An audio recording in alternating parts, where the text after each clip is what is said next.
अस्सलामुअलैकुम। उम्मीद है आप सब ठीक होंगे। आज हम आपको दाल और चावल बनाने का आसान तरीका बताएंगे, जिसमें आप पहले चावल उबालेंगे और उसके बाद दाल पकाकर उस पर डाल कर खाएंगे।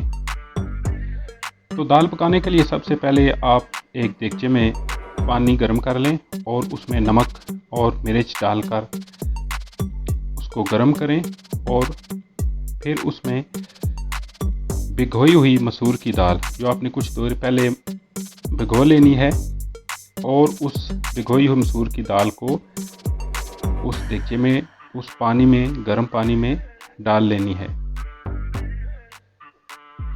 वो मसूर की दाल जो आप देगचे में डालेंगे उसको हल्की आंच पर या मुनासिब आंच पर आपने पकाना है और उसको उबालना है। उबलने के बाद वो गल जाएगी और उसका सख्तपन दूर हो जाएगा। उसके ऊपर, देगचे के ऊपर आपने ढक्कन रख देना है, उसको बंद करके रख देना है, कुछ देर के लिए पकने देना है। फिर आप देखेंगे कि दाल गल चुकी है और पानी में मिक्स हो चुकी है।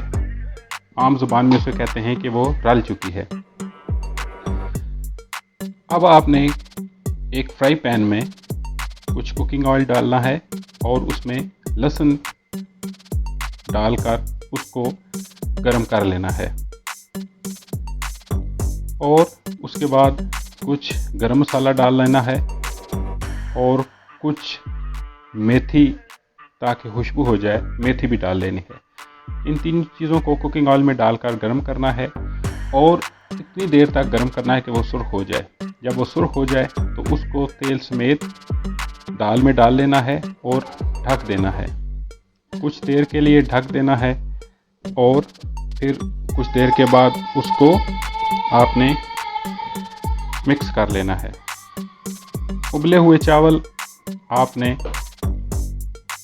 एक प्लेट में डाल लेने हैं और उबले हुए चावलों पर अब आपने ये दाल मसूर जो पकी हुई है ये डालकर आपने सर्व करनी है। और इसके साथ अगर कुछ अचार हो जाए तो वो उसका जायका बहुत बेहतर हो जाएगा। आपका बहुत बहुत शुक्रिया।